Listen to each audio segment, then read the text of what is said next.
Prime time news bulletin को पेश करने में ताउन किया है Jamiatul Muflihat and Falah group of schools Hyderabad.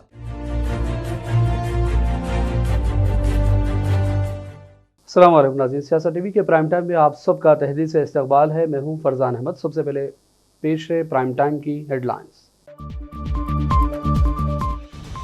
Chief minister Revanth Reddy ने रियासती वज़रा और ओहदेदारों के साथ सेक्रेटरीट में इजलास में की शिरकत। तेलंगाना में ज़ेर तामीर कौमी शाहराहों के मंसूबों का लिया गया जायजा। सीनियर IPS ऑफिसर जितेंद्र को तेलंगाना का नया DGP बना दिया गया। चीफ सेक्रेटरी शांति कुमारी ने जारी किए अहकामात। रेवंत रेड्डी से की मुलाकात। हैदराबाद में डेंगू बुखार के मरीजों की तादाद बढ़ गई।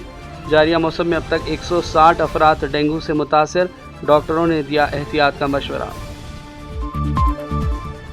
वज़ीर-ए-आज़म मोदी और सदर पुतिन की रूस और यूक्रेन के दरमियान जंग समेत कई उमूर पर गुफ्तगू। अमेरिका ने कहा हिंदुस्तान जंग रोकने की रखता है सलाहियत। मुल्क को महंगाई समेत संगीन मसाइल का सामना और मोदी गैर मुल्की दौरों में मसरूफ। कांग्रेस तर्जुमान सुप्रिया श्रीनित की मोदी पर शदीद नुक्ताचीनी। तलाक याफ्ता मुस्लिम खातून को ज़ाब्ता फौजदारी की दफ़ा 125 के तहत अपने साबिक़ शौहर से किफ़ालत हासिल करने का हक। सुप्रीम कोर्ट ने जारी किया हुक्मनामा। और जालिम और क़ाबिज़ इसराइल के बदतरीन हमले। 24 घंटों के दौरान 60 फ़लस्तीनी शहीद कर दिए गए। स्कूल में मुक़ीम बेघर अफराद पर भी किया गया हमला। हेडलाइंस आपने देखी और पेश है खबरों की तफसीलात। शुरुआत करेंगे तेलंगाना और हैदराबाद की खबरों से। चीफ मिनिस्टर रेवंत रेड्डी ने आज सेक्रेटरीट में वज़रादारों के साथ रियासत में ज़ेर तामीर कौमी शाहराहों के मंसूबों का जायजा लिया। Regional ring road, Mancherial, Warangal, Khammam और विजयवाड़ा कॉरिडोर के हुसूल अराज़ी का भी जायजा लिया गया और मुतालिका ज़िला कलेक्टरान से तफसीलात तलब की गई। उन्होंने हिदायत दी कि इस महीने के आखिर तक मुकम्मल तफसीलात और दीगर तजावीज़ सीनियर हुकाम को पेश की जाए। ये मालूम कि उपल जंक्शन से मेडीपल्ली तक तेलंगाना के दूसरे सबसे तवील एलिवेटेड कॉरिडोर के तामीराती काम में ताख़ीर पर भी बहस हुई। सड़कों और इमारतों के वज़ीर कोमट रेड्डी, वेंकट रेड्डी, चीफ सेक्रेटरी शांति कुमारी और दीगर कई सीनियर ओहदेदारों ने इस जायज़ा इजलास में शिरकत की। सीनियर IPS ऑफिसर जितेंद्र को तेलंगाना का नया DGP बना दिया गया है। चीफ मिनिस्टर रेवंत रेड्डी ने फैसला किया और इस सिलसिले में चीफ सेक्रेटरी शांति कुमारी ने अहकामात भी जारी कर दिए। जितेंद्र तेलंगाना में कांग्रेस पार्टी के इक़्तिदार में आने के बाद हुकूमत के जरिए मुकर्रर करदा पहले DGP हैं। फिलहाल जितेंद्र महकमे दाखिला के प्रिंसिपल सेक्रेटरी के तौर पर खिदमात अंजाम देते रहे और इजाफी जिम्मेदारियों को संभालते हुए director of vigilance and enforcement के ओहदे पर भी फायज हैं। वो एक काश्तकार ख़ानदान में पैदा हुए। जितेंद्र की तकर्री के साथ साथ इंतजामी तब्दीलियों के एक हिस्से के तौर पर कई दीगर IPS अफसरान के तबादलों की भी तवक्को है। इस दौरान ताज़ा इत्तलात के मुताबिक जितेंद्र ने रेवंत रेड्डी से मुलाकात की और अपने ओहदे का भी जायज़ा हासिल कर लिया। CPI के कौमी सेक्रेटरी KN आराना ने हुकूमत से अपील की कि वो बैरून मुल्क मसाइल से दो चार हिंदुस्तानी तलबा की मदद के लिए खुसूसी सेल कायम करे। दोनों तेलुगु रियासतों के बहुत से तलबा अमेरिका, कनाडा, जर्मनी, ऑस्ट्रेलिया और दीगर ममालिक का रुख कर रहे हैं। ये लोग या तो तालीम के लिए जा रहे हैं या फिर रोज़गार के लिए। इन्हें दरपेश मसाइल के हल पर तवज्जो ज़रूरी है।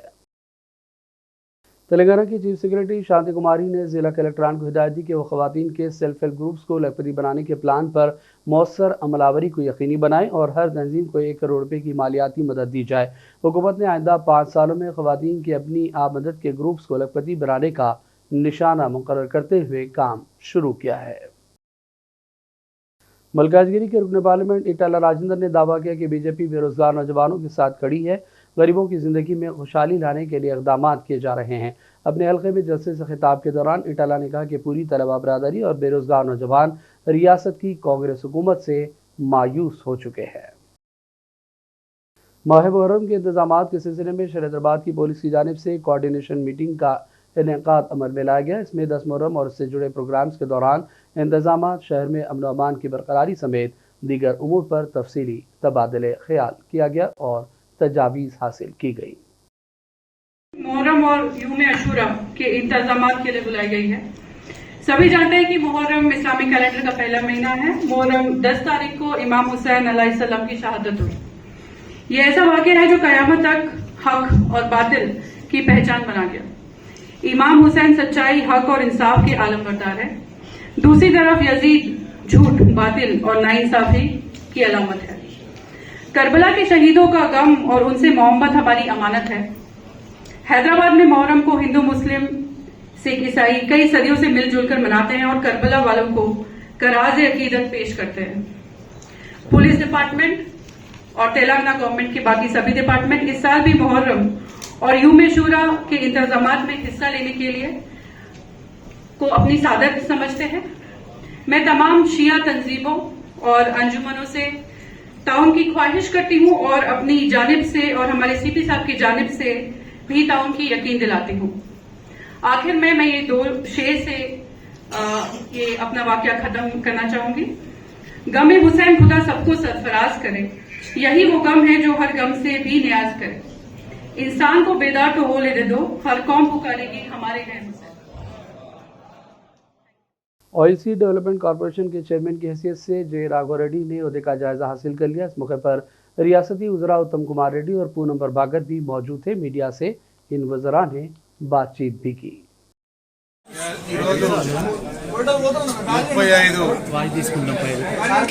రాష్ట్ర కార్పొరేట్ చైర్మన్ వేయడం జరిగింది. అందులో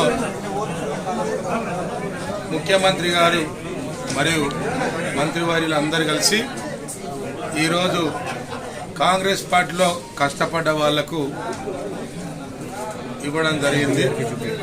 గౌరవనీయ ముఖ్యమంత్రి గారికి మరియు ఉత్తమ్ కుమార్ రెడ్డి గారికి, శ్రీధర్ బాబు గారికి, మంత్రివర్యులందరికీ, పొన్నం ప్రభాకరణ గారికి, ముఖ్యంగా మా శాఖ మంత్రివర్యులు ఈరోజు అనివార్య కార్యం వల్ల లేరు. తుమ్మల నాగేశ్వరరావు గారు ఖమ్మంలో వారు మీటింగ్ అడ్వాన్స్ ఉంది కాబట్టి రాలేకపోయారు. వారికి ప్రత్యేక ధన్యవాదాలు తెలియజేస్తూ కొండా సురేఖ గారు, అదేవిధంగా సీతక్క గారికి అందరికీ కూడా ధన్యవాదాలు, కృతజ్ఞతలు తెలియజేస్తా ఉన్నాం. గతంలో కాంగ్రెస్ పార్టీ లేనప్పుడు నేను డిసిసి బ్యాంకు చైర్మన్గా చేశాను. రైతులకు ఎనలేని సేవ చేశాను. రాష్ట్రంలో నెంబర్ 1 డిసిసి బ్యాంక్ ప్రజలకు, రైతులకు సేవ చేశాను. తెలంగాణ రాష్ట్రంలో 35 కార్పొరేషన్లకి చైర్మన్లు నియమించడం మేము హర్షిస్తున్నాం. అయిన వాళ్ళందరినీ కూడా మా అభినందన శుభాకాంక్షలు తెలియజేస్తున్నాం. ఆ ఇచ్చిన కార్పొరేషన్స్లో వాళ్ళు ప్రభుత్వానికి, పార్టీకి మంచి పేరు వచ్చే విధంగా నిజాయితీగా, పారదర్శకంగా పనిచేస్తారని చెప్పి కూడా నా సంపూర్ణ నమ్మకం, నా విశ్వాసం. అదేవిధంగా మరో 30 నామినేటెడ్ పదవులు అతి త్వరలో పూర్తయ్యని చెప్పి నేను విశ్వసిస్తున్నాను. కాంగ్రెస్ పార్టీలో సుదీర్ఘకాలం పనిచేసిన వాళ్ళకి, అదేవిధంగా ప్రజా జీవితంలో అనేక త్యాగాలు చేసిన వాళ్ళకి ఈ ప్రభుత్వంలో గుర్తింపు ఉండదని చెప్పి నిరూపించడానికి ఈ ఇప్పుడు జరుగుతున్న అపాయింట్మెంట్స్ అన్ని మీరు చూస్తున్నారు. I wish them the very best.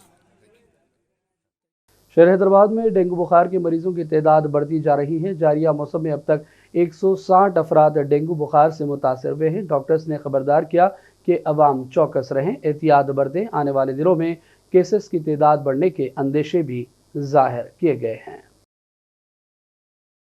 Osmania university के अहाते में डीएस उम्मीदवारों के एहतजाज के मौके पर एक रिपोर्टर पर पुलिस की जानिब से मुमैना ज्यादती की इत्तला है। इसके साथ खराब सलूक अख्तियार किया गया। तफसीलात के मुताबिक तेलुगु चैनल के रिपोर्टर को पुलिस ने अपनी गाड़ी में ज़बरदस्ती बिठा दिया और उसे पुलिस स्टेशन मुंतकिल कर दिया गया।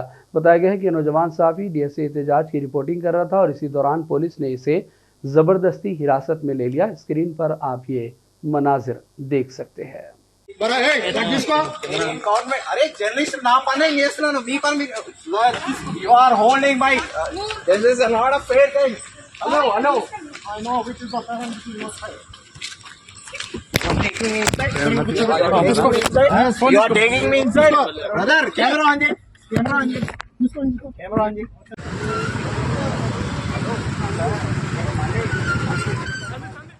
रंगारेड्डी जिला के तापुर पुलिस ने गांजा केस में 5 नौजवानों को गिरफ्तार कर लिया है। इन अफराद के कब्जे से 2 किलो गांजा और 5 मोबाइल फोन भी पुलिस ने जब्त कर लिए हैं। शहर हैदराबाद के नेहरू जूलॉजिकल पार्क में बबर के हमले में एनिमल कीपर जख्मी हो गया। तफसील के मुताबिक 40 साला हुसैन जुपा के शेरों के इंक्लोजर में गुज़िश्ता कुछ अरसे से काम कर रहा था। जिस वक्त वो शेरों के पास पहुंचा, उन्हें गोश्त डालने से पहले वो पिंजरे को साफ कर रहा था और इसी दौरान हुसैन पर 8 साला मादा बबर ने हमला कर दिया। इंक्लोजर ठीक तरह से बंद नहीं हुआ था, जिसकी वजह से हमले का ये वाक़या पेश आया। जख्मी को इलाज के लिए हॉस्पिटल मुंतकिल कर दिया गया, जहाँ उसकी हालत मुस्तहकम बताई गई है। शहर हैदराबाद में फुटपाथों पर गैरकानूनी अंदाज में किए गए कब्ज़ों के खिलाफ मुहिम शुरू कर दी गई। साउथ ईस्ट जोन की पुलिस ने मुगल कनाला से pillar number 104 PV Narasimha Rao expressway तक आज नाजायज़ कब्ज़ों को बर्खास्त करा दिया। दुकानों और मकानात के सामने मौजूद बगैर इजाज़त के कब्ज़ों को ढा दिया गया। इस तरह के कब्ज़े करने से आम लोगों को आमदोरफ्त में मुश्किलात पेश आ रही हैं और सड़कें तंग होती जा रही हैं, जिससे शहरियों को बेशुमार मसाइल का सामना है। ट्रैफिक पुलिस की निगरानी में गैरकानूनी कब्ज़ों को बर्खास्त किया गया। पुलिस हुकाम ने कहा है कि 1 हफ्ते तक इस नौयत की मुहिम शहर में चलाई जाएगी। हमारा ACP traffic south west division पे आज से हमें स्पेशल ड्राइव कर रहे हैं। ये मुगल का नाला से पिल्लर नंबर 104 से रेती डोली तक एंक्रोचमेंट रिमूवल कर रहे। ये सर्विस रोड पूरा ये शॉप्स वाला पूरा एंक्रोच किया था, व्हीकल्स रख के पूरा एंक्रोच किया था एंड होटल्स वाला भी थोड़ा शॉप्स लगा के फुटपाथ एंक्रोच किया, वो निकाल दे रहे। ये कंटिन्यू 1 वीक चलता है ये एंक्रोचमेंट रिमूवल स्पेशल ड्राइव यही रूट पे। इसके बाद ये 1 वीक पे स्पेशल ड्राइव कर रहे हम। ये ऑटोस स्कूल ऑटोस पे स्पेशल ड्राइव कर रहे, यूनिफॉर्म एक्स्ट्रा पैसेंजर्स का स्पेशल ड्राइव कर रहे एंड ये tinted glasses, multiple horns and over projection extra projection vehicles का, रीमॉडिफाइड व्हीकल्स का स्पेशल ड्राइव कर रहे हैं। रीमॉडिफाइड व्हीकल्स का स्पेशल ड्राइव क्यों कर रहे बोलते, ये व्हीकल्स को एक्स्ट्रा लोड लगाने के लिए वो मॉडिफाई करते, वो आरटीओ से परमिशन लेके करना है। वो परमिशन है तो हम छोड़ देते, वो परमिशन नहीं कर लेके वो करे तो हम चलाना डालते। And triple driving and minor driving के में भी स्पेशल ड्राइव कर रहे। पूरा ये 1 वीक इस पे ही स्पेशल फोकस करेंगे। पब्लिक में वायलेशंस नहीं करके ट्रैफिक रूल्स फॉलो करना बोल के हमारा गुजारिश है। Thank you. और अब लेते हैं छोटा सा ब्रेक के बाद दोबारा हाजिर होंगे। Jamiatul Muflihat and Falah group of schools नए तालीमी साल के लिए दाखिले जारी है। नर्सरी तक 10th इंग्लिश और उर्दू मीडियम, इस्लामी स्टडीज, नाज़िला व हिफ्ज़ और आलिमियत कोर्स के साथ इसके अलावा 10वीं जमात कामयाब लड़के व लड़कियों के लिए 3 साला आलिम कोर्स, फजीलत और तदरीस शोबे हिफ्ज़। हमारे ब्रांचेस कोत्तापेट, बालापुर, शरीफ नगर, RCI रोड और किशनबाग। लड़के और लड़कियों के लिए हॉस्टल और ट्रांसपोर्ट की सहूलत के अलावा सेपरेट बिल्डिंग्स। अपने बच्चों की दीन और दुनिया की मियारी तालीम के लिए जल्दी कीजिए, दाखिले महदूद हैं। सियासत टीवी के न्यूज़ बुलेटिन में फिर एक मरतबा आपका खैर मकदम है। शहर हैदराबाद की लंगर हाउस पुलिस ने सेलफोन चोरी करने वाले 5 अफराद को गिरफ्तार कर लिया है और उन्हें मीडिया के सामने पेश किया गया। इनके कब्जे से 20 सेलफोन जब्त कर लिए गए। ये टोली 2-3 महीनों से मुनज़्ज़म अंदाज में ऑटोओं का इस्तेमाल करते हुए मोबाइल फ़ोन चोरी करने के कई वाक़यात में मुलविस बताई गई है। सेलफोन्स को निज़ामाबाद के एक शख्स को फ़रोख्त किया जा रहा था। पुलिस हुकाम ने प्रेस कॉन्फ्रेंस में इसकी तफसील बताई। ये ऑटो लेते, ऑटो किराए अड्डा में रहते, वो ऑलरेडी ऑटो में 1-2 आदमी ये लोग बैठते, उनको आदमी बैठ के पैसेंजर जैसा रास्ता में पैसेंजर उसमें ऑटो के एलो करते। वो रास्ता में पैसेंजर ट्रैवलिंग करने टाइम में ये ऑलरेडी बैठ के है ना, वो लोग वो पैसेंजर से सेलफोन थेफ्ट करता।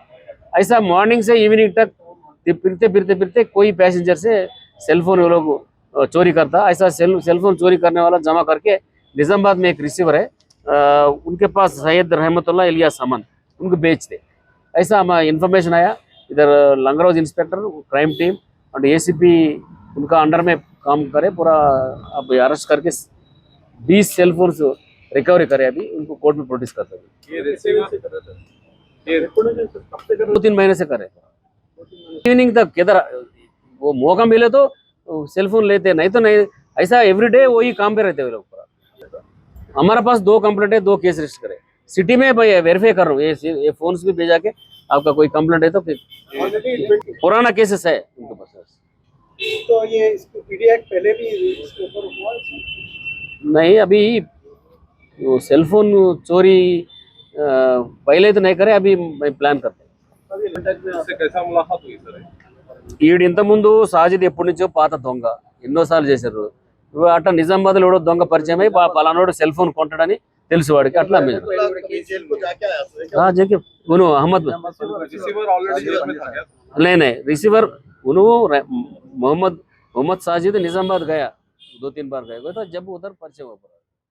शहर हैदराबाद के हिमायतनगर इलाके में एक आरटीसी बस की टक्कर से नौजवान लड़की की जान चली गई। तफसीलात के मुताबिक 21 साल खातून एक्टिवा पर जा रही थी, अचानक गाड़ी रुकी और इसी दौरान वो गिर पड़ी और आरटीसी बस ने इसे रौंद दिया, जिसमें बरसरे मौका खातून हलाक हो गई। पुलिस ने फौरी लाश को उस्मानिया हॉस्पिटल मुंतकिल कर दिया और इस सिलसिले में एक मुकदमा दर्ज करते हुए तहकीकात का आगाज कर दिया गया है।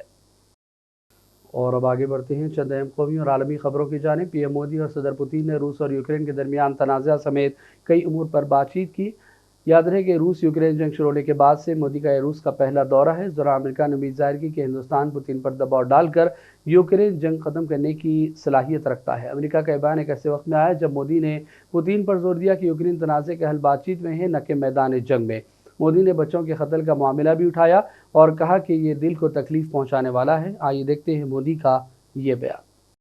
एक्सेलेंसी, युद्ध हो, संघर्ष हो, आतंकवादी हमले हो, मानवता में विश्वास करने वाला हर व्यक्ति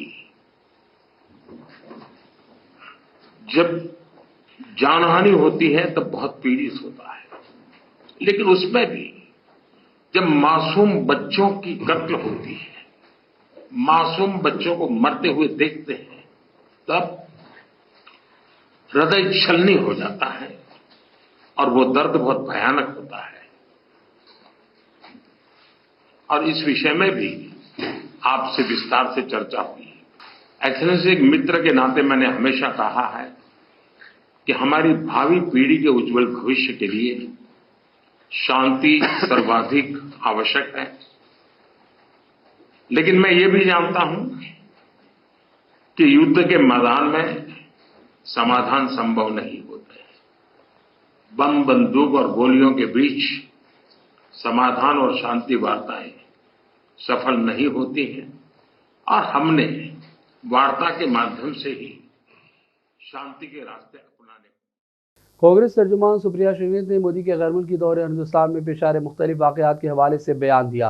उन्होंने कहा कि जम्मू कश्मीर में अमन कायम नहीं हो सका, पेपर लीक, महंगाई और दीगर कई मसाइल इस वक्त मुल्क को दरपेश हैं, लेकिन मोदी कहते हैं कि सब कुछ ठीक है और वो गैर मुल्की दौरे पर भी चले गए।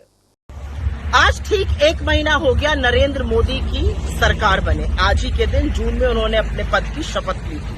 तो इस 1 महीने में क्या हुआ? इस 1 महीने में जम्मू कश्मीर में 1 नहीं 2 नहीं 4 आतंकी मुठभेड़ों में 8 हमारे जाबाज और 10 हमारे लोग शहीद हो गए। जो बात करते थे आतंकवाद को कब्जे में करने की, श्रद्धालु अब जम्मू कश्मीर में मारे जा रहे हैं, हमारे जाबाजों की शहादत हो रही है। इस 1 महीने में जलपाईगुड़ी में एक बड़ा रेल हादसा हुआ। सोचा था कि पिछली बार बालासोर के हादसे से कुछ सीखेंगे, नील बटा सन्नाटा सीखा गया। जलपाईगुड़ी में फिर 40-45 लोग मर गए।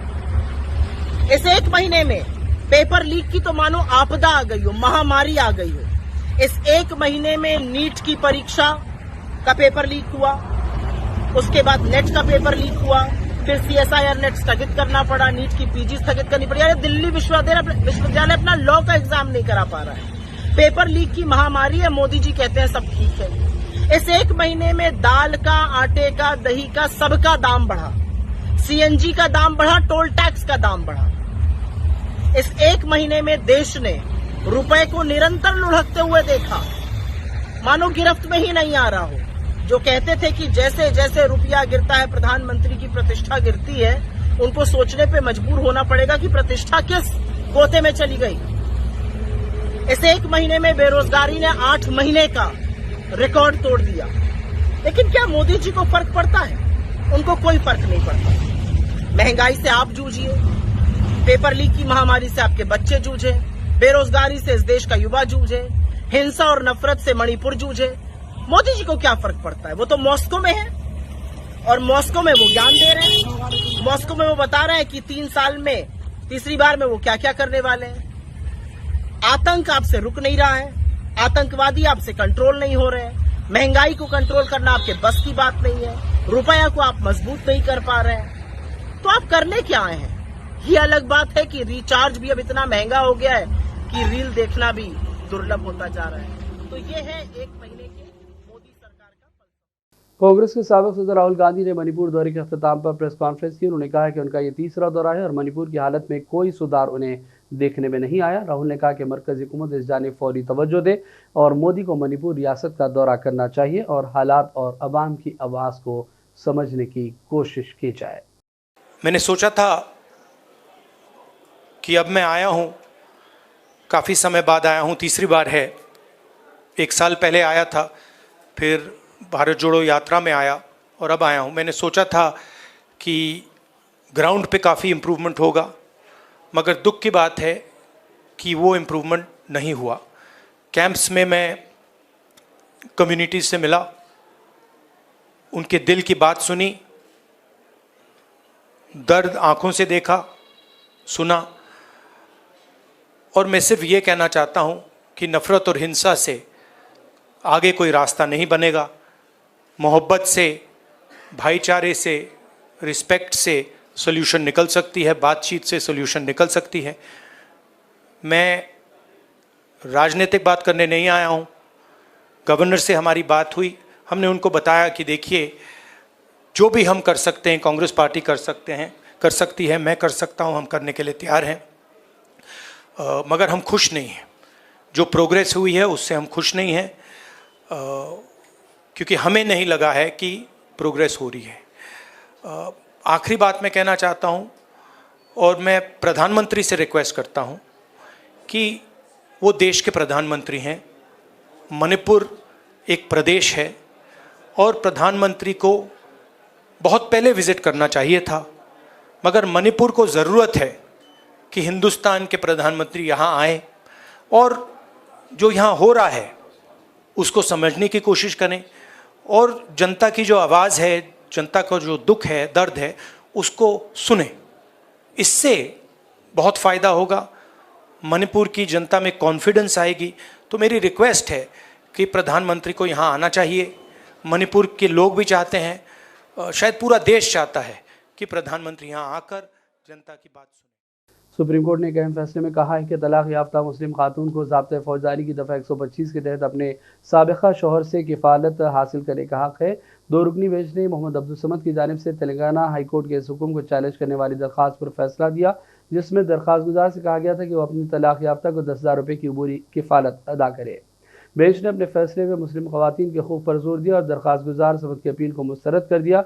जस्टिस नागरत्ना ने अपील को मुस्तरद करते हुए फैसले में लिखा कि हम इस नतीजे के साथ मुजरिमाना अपील को खारिज करते हैं कि CRPC सेक्शन 125 तमाम खवातीन पर लागू होगा, न कि सिर्फ शादीशुदा खवातीन पर। ताहम अदालत ने भी कहा कि अगर CRPC की दफ़ा 125 के तहत दरख्वास्त के ज़ेर इल्तवा रहने के दौरान मुतालिका मुस्लिम खातून तलाक हासिल करती है तो इस सूरत में वो मुस्लिम खातून शादी के हुकूक़ के तहफ़्फ़ुज़ एक्ट 2019 का सहारा ले सकती है।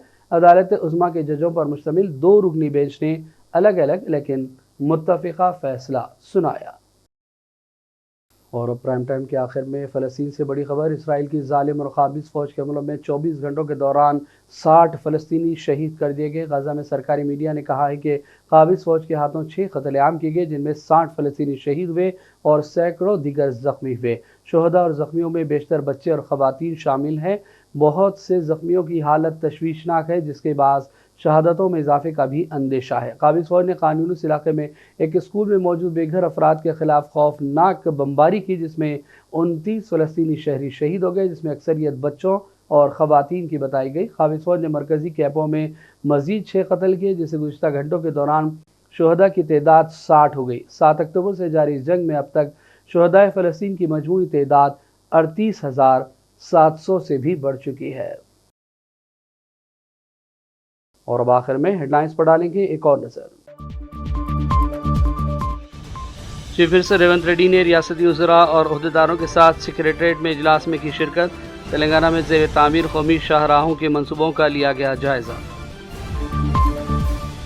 सीनियर IPS ऑफिसर जितेंद्र को तेलंगाना का नया DGP बना दिया गया। चीफ सेक्रेटरी शांति कुमारी ने जारी किए अहकामात। रेवंत रेड्डी से की मुलाकात। हैदराबाद में डेंगू बुखार के मरीजों की तादाद बढ़ गई। जारिया मौसम में अब तक 160 अफराद डेंगू से मुतासर। डॉक्टरों ने दिया एहतियात का मशवरा। वज़ीर-ए-आज़म मोदी और सदर पुतिन की रूस और यूक्रेन के दरमियान जंग समेत कई उमूर पर गुफ्तगू। अमेरिका ने कहा हिंदुस्तान जंग रोकने की रखता है सलाहियत। मुल्क को महंगाई समेत संगीन मसाइल का सामना और मोदी गैर मुल्की दौरों में मसरूफ। कांग्रेस तर्जुमान सुप्रिया श्रीनिवास की मोदी पर शदीद नुक्ताचीनी। तलाक याफ्ता मुस्लिम खातून को ज़ाब्ता फौजदारी की दफ़ा 125 के तहत अपने साबिक़ शौहर से किफ़ालत हासिल करने का हक़। सुप्रीम कोर्ट ने जारी किया हुक्मनामा। और जालिम और क़ाबिज़ इसराइल के बदतरीन हमले। 24 घंटों के दौरान 60 फ़लस्तीनी शहीद कर दिए गए। स्कूल में मुक़ीम बेघर अफराद पर भी किया गया हमला। प्राइम टाइम का सिलसिला फिलहाल यही ख़त्म करते हैं। मोहम्मद फरजान अहमद को पूरी टीम के साथ इजाज़त दें। देखते रहिए सियासत TV। अल्लाह हाफ़िज़।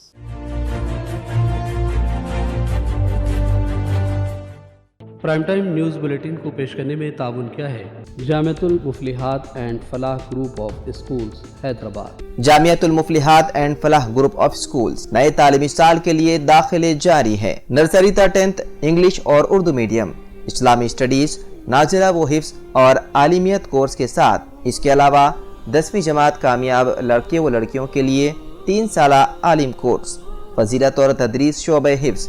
हमारे ब्रांचेस कोत्तापेट, बालापुर, शरीफ नगर, RCI रोड और किशनबाग। लड़के और लड़कियों के लिए हॉस्टल और ट्रांसपोर्ट की सहूलत के अलावा सेपरेट बिल्डिंग्स। अपने बच्चों की दीन और दुनिया की मियारी तालीम के लिए जल्दी कीजिए, दाखिले महदूद हैं।